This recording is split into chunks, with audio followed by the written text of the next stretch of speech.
We're used to walking out of an action film with a grin. The hero survives. The mission is accomplished. The credits roll over the echo of explosions and one-liners. It's a formula that audiences have come to expect, and studios are terrified to break. But not all stories were written to end that way. Before the final cuts, before test screenings and studio mandates, many of these films were meant to conclude with the hero's death, a quiet sacrifice, a brutal downfall, or a twist that left no room for triumph. These weren't just alternate endings.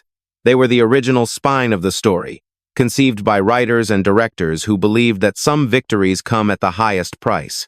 Then came the boardrooms. Executives worried about box office reactions. Test audiences flinched, and one by one, these endings were softened, rewritten, or removed altogether. In some cases, the original footage was buried. In others, it never made it past a script draft or director's pitch. What remains is a ghost, the faint outline of a different film hiding behind the one we know. What would these movies feel like if they had stayed true to their original vision? Would the audience have accepted a world where the hero doesn't walk away?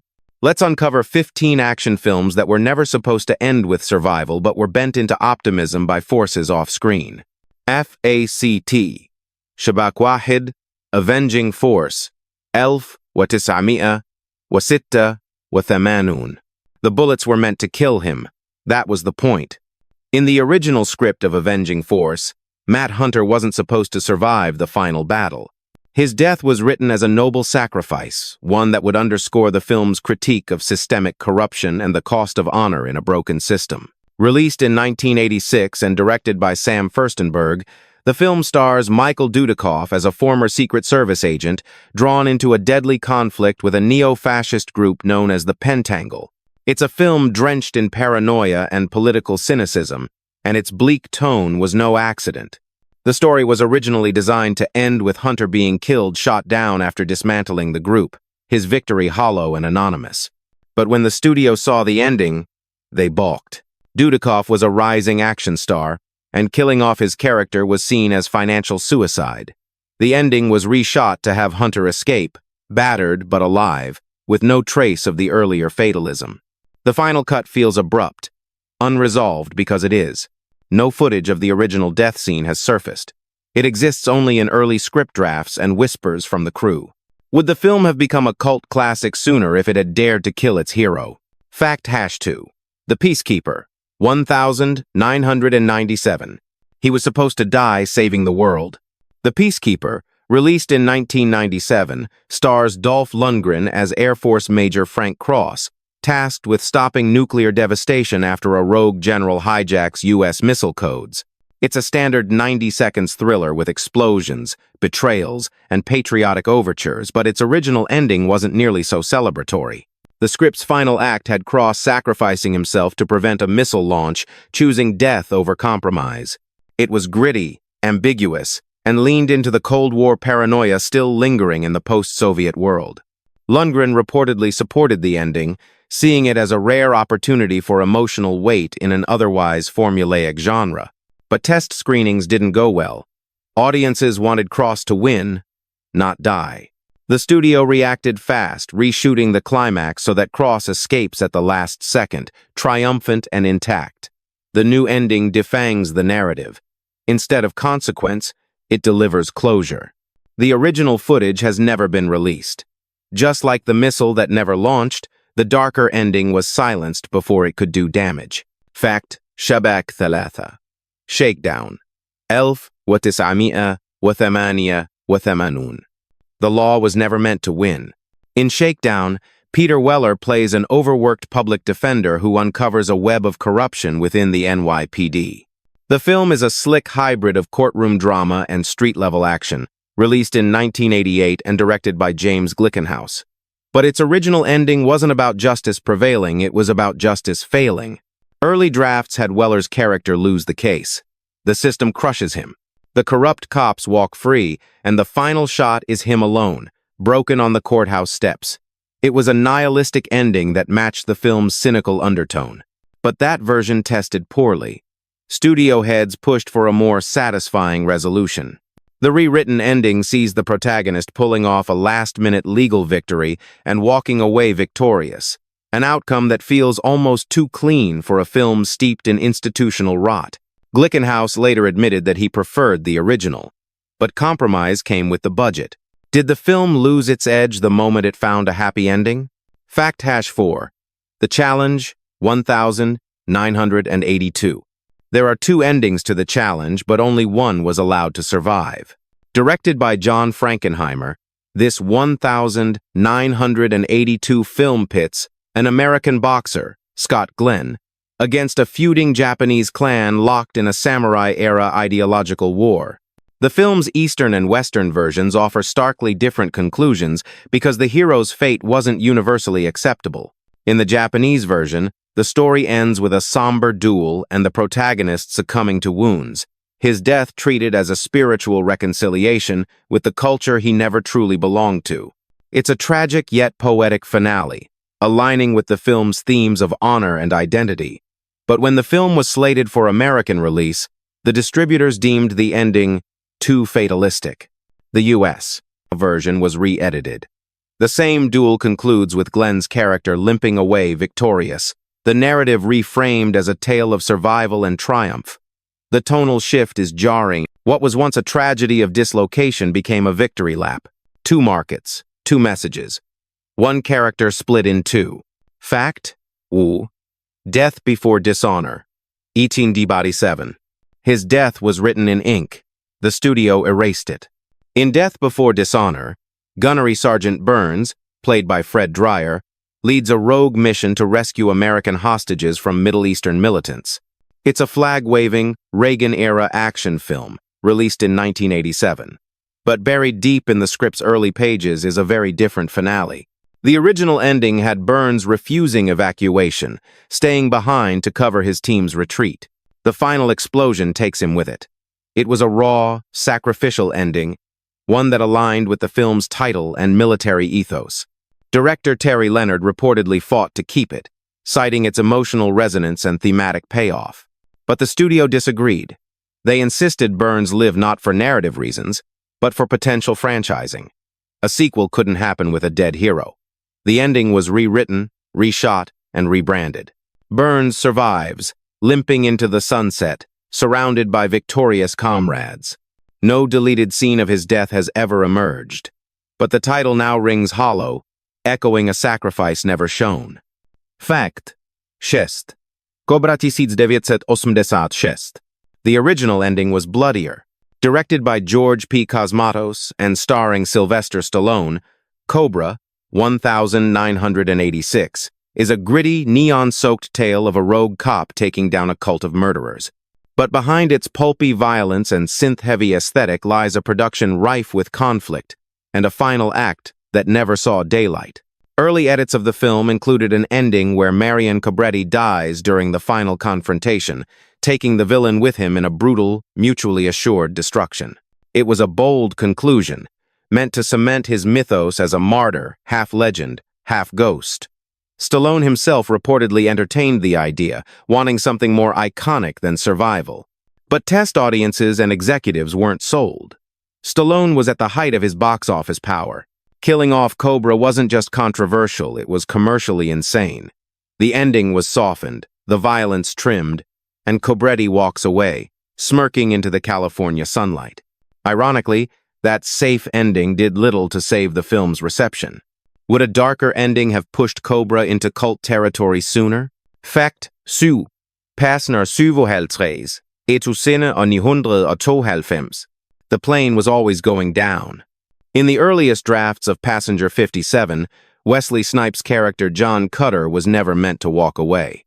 The original plan was bold. The hero foils the terrorists, saves the passengers, but dies in the crash.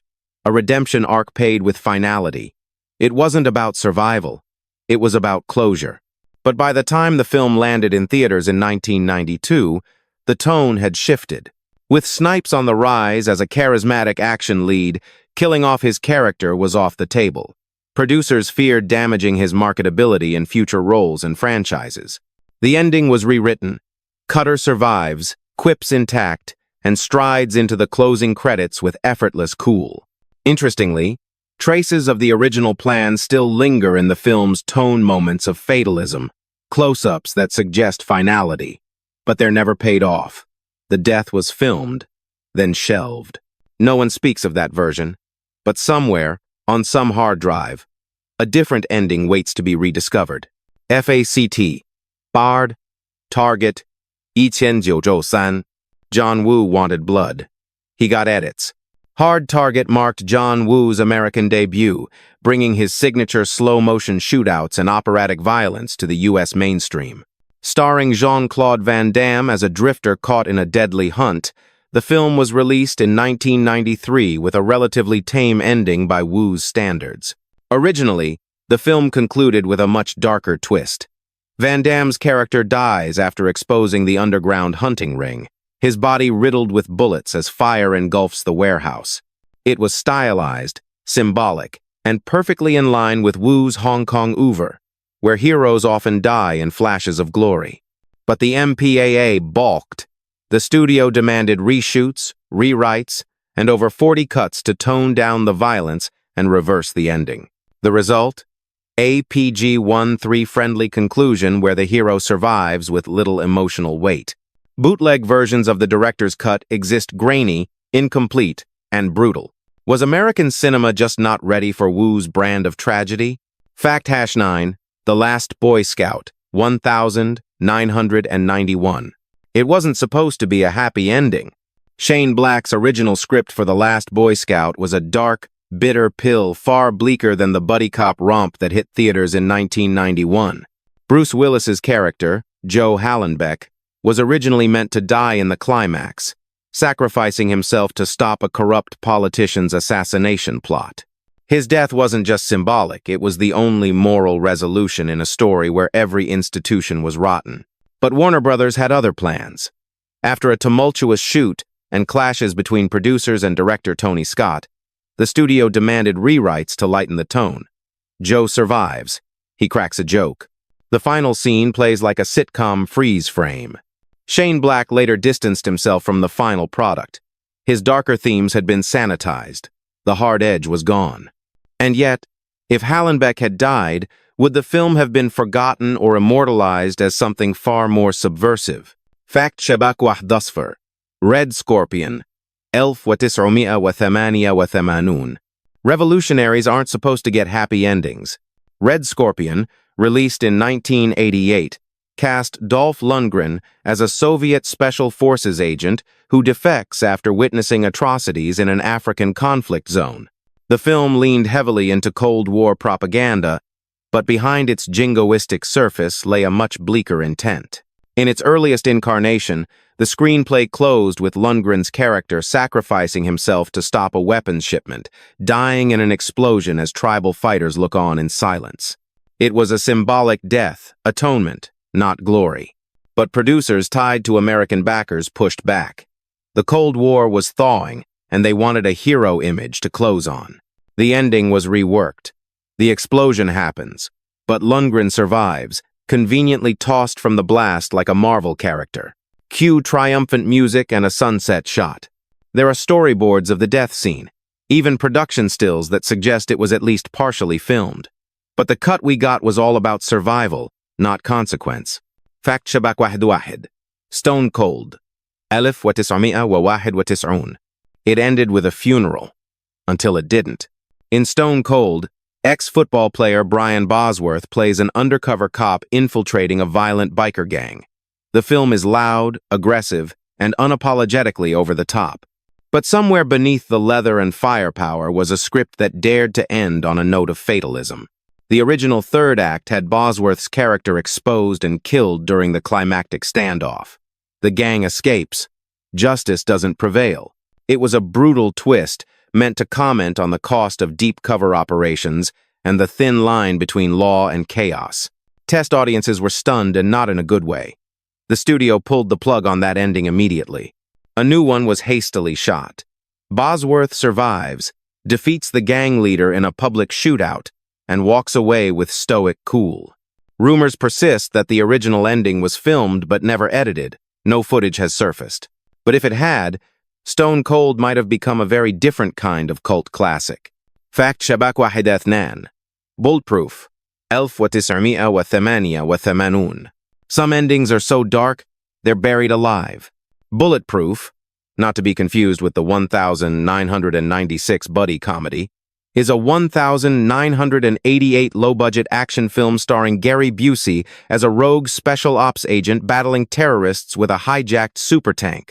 It's pulpy, messy, and deeply of its era, but the original ending hinted at something far more serious.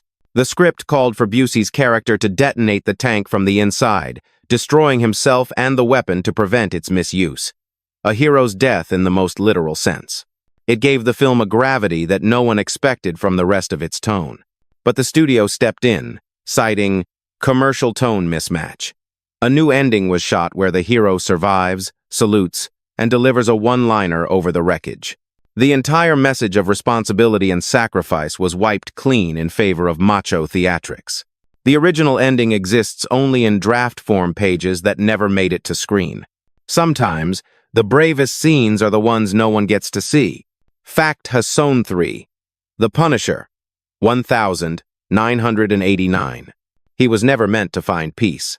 The 1989 adaptation of The Punisher, starring Dolph Lundgren, aimed to bring Marvel's darkest anti-hero to screen but with one foot still planted in studio hesitation. While the film kept the violence and moral ambiguity, it stopped short of delivering the original conclusion. In early drafts, Frank Castle doesn't walk away.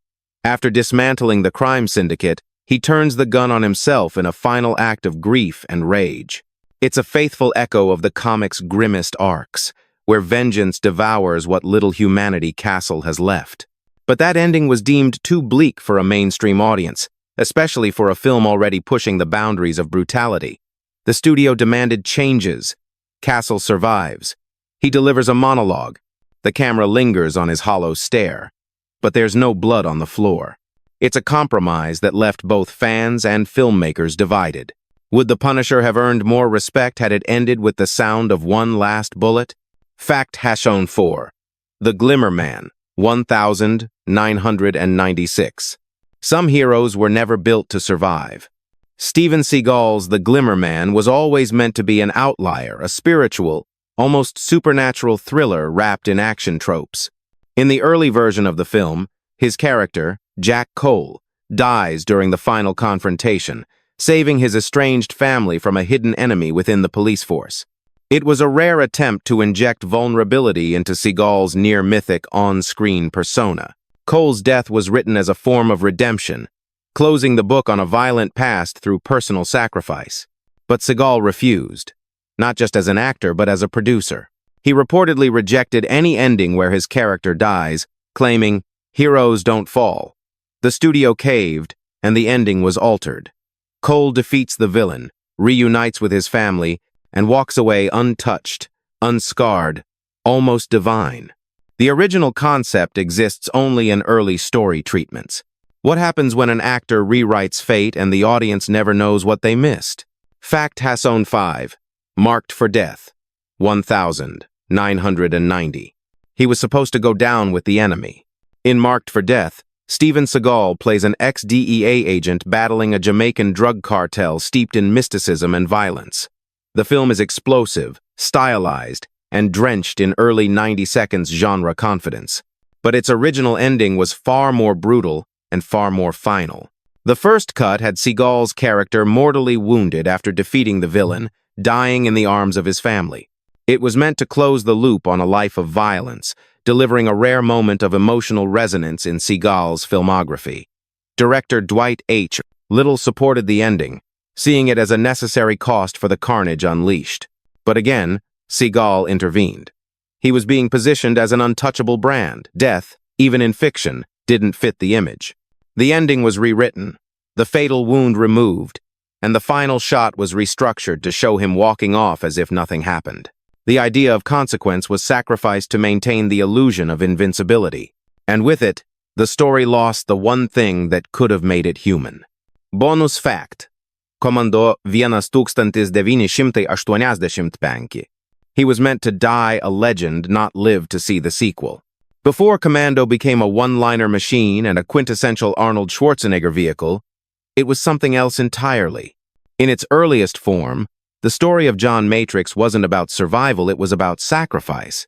The first draft, penned before Schwarzenegger was even attached, ended with Matrix dying in the final assault, detonating himself alongside the mercenaries to protect his daughter. It was meant to elevate him beyond a soldier into a myth. The explosion, the silence, the unresolved grief, it would have been a cinematic exclamation mark in a genre too often afraid of periods. But when Schwarzenegger came on board, everything changed. Producers saw franchise potential. Studios saw box office. The ending was rewritten to let Matrix live, smile, and walk into the sunset with his daughter and a new love interest. The final line? No chance. A wink to the audience that this was just the beginning. Ironically, Commando never received a sequel despite being engineered to launch one. So the ending changed, but the franchise never materialized. A death sacrificed for a future that never came. What makes a hero truly unforgettable? His survival or his sacrifice? As we've seen, some of the most powerful endings in action cinema were rewritten, buried, or completely erased, often for reasons far removed from storytelling. But what if those original conclusions had been allowed to breathe? Would these films be remembered differently? Would they hit harder? Tell us which of these lost endings should have been kept. And more importantly, why do you think they were changed?